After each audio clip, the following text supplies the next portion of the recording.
This video I'm going to be showing you how to make some money in Zelda Breath of the Wild. It basically involves killing stuff, looting it, and then selling it to a vendor. No gambling, I promise.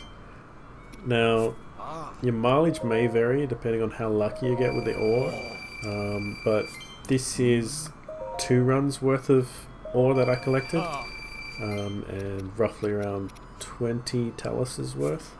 It took me roughly under an hour to do both runs, but you have to bear in mind that it is tied to the blood moon, so you cannot just continuously farm them. Okay, let's get started. Okay, so the main method I'm showing off here is just to basically farm a shitload of stone taluses. Whenever you come across one in the wild, just mark it on your map so you keep a reminder of where they all are. And yeah, just every time there's a blood moon, which resets all the mobs, just head over to all your spots and farm them. The best weapon to use is a blunt weapon, or like a mace, hammer, even some of the Goron blunt swords. They can be found in the cities and some of the villages and stables. They respawn fairly quickly too, so you can easily access them when you need to. Once you've got a few spots, which I'll show you in this video, then you can just, every time there's a blood moon, you can even force a blood moon if you really want to. I'll probably share that in a different video. But yeah.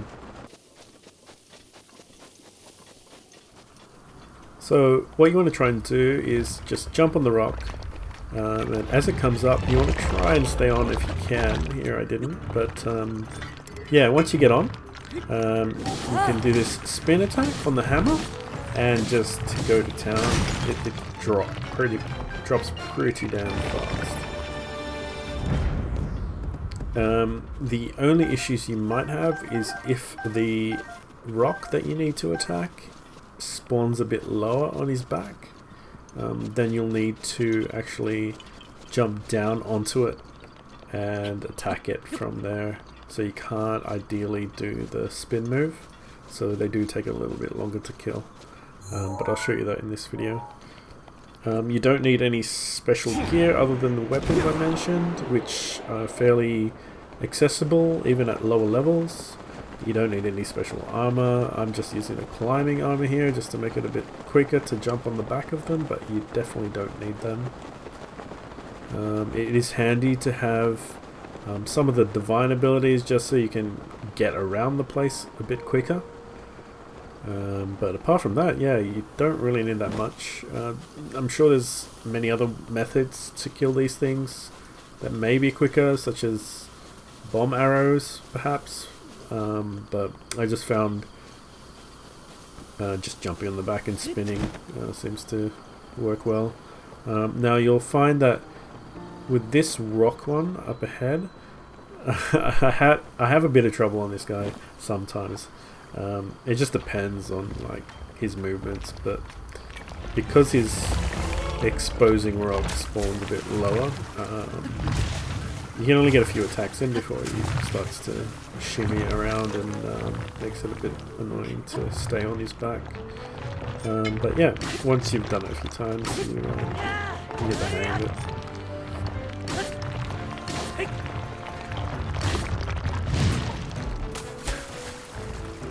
That always seems to happen when I'm attacking like that. He always seems to shift you off just as it's about to die. Frustrating.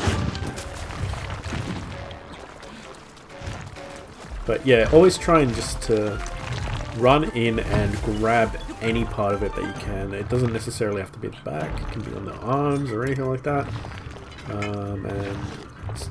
Just try and get up on the back as any way possible.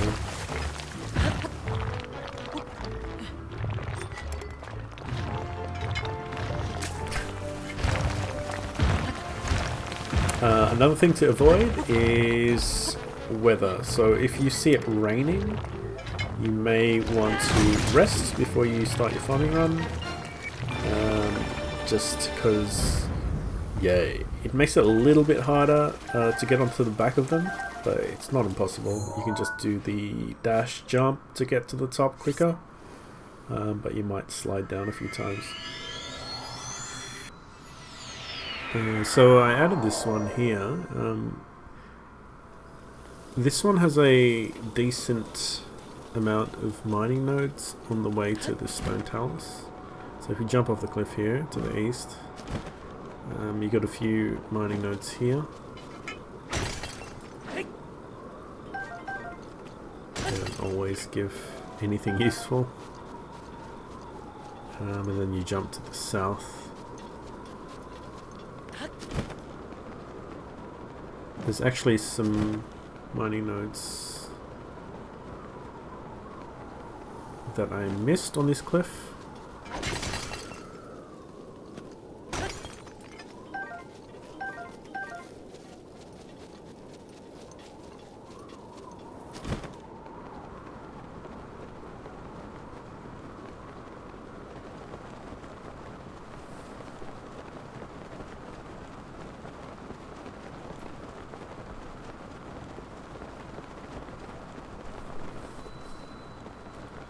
So as you come along to the west, after you jumped off, you'll find that this little pond here.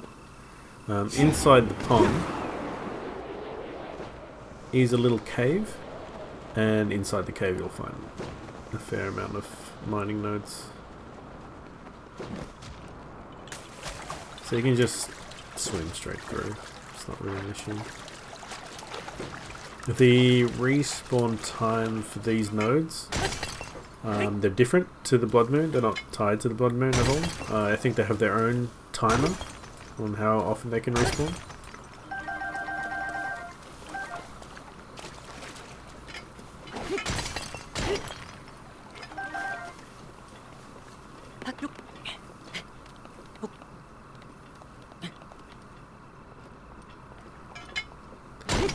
This node on the roof seems to give the most useful stuff, usually.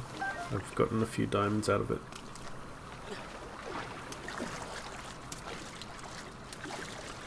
So as you come out of the cave, it's just a straight drop. You can see it on the minimap there. I've marked it with a gemstone. You just want to jump down and fight the talus at the bottom. Again, just keep an eye on the weather. As you can see, rain's coming up, but it should be fine for this fight. This is another one where the stone is on the back of it, but thankfully I think I do a better job than the previous one. I still get knocked off when it's quite low.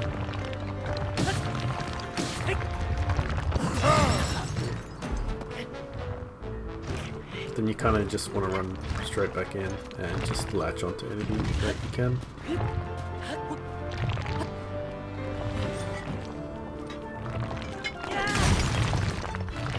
And that's it.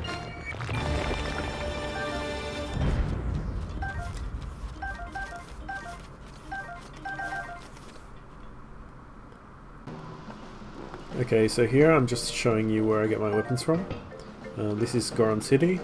And basically at the south you'll get a sword, and to the southwest you'll find a hammer. These respawn fairly quickly, so you can just every farming run just come back and they should be there.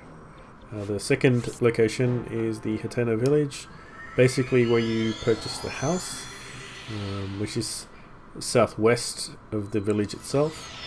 I believe you can get the 2 hammers that spawn there regardless of whether you purchase the house or not, but I can't confirm that.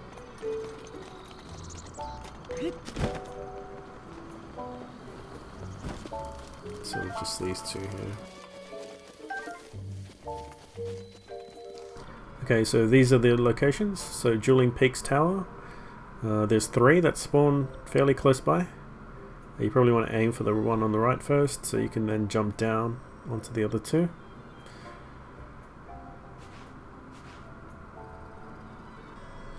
And then there's this one in the Hateno Tower. There's only 2 here.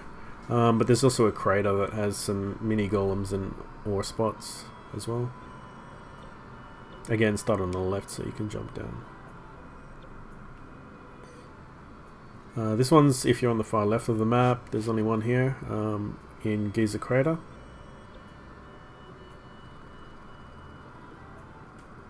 And this one seems to be quite good. You jump off the cliff. Along the cliff face there's a lot of mining nodes. And then you jump into the pond and then the cave there with a lot of ore there. And then you just jump down into Gamma Cove for the Stone Talus. The final one is the Shrine of Resurrection. You just exit, jump down, and that's pretty much it. So enjoy. Thanks for watching.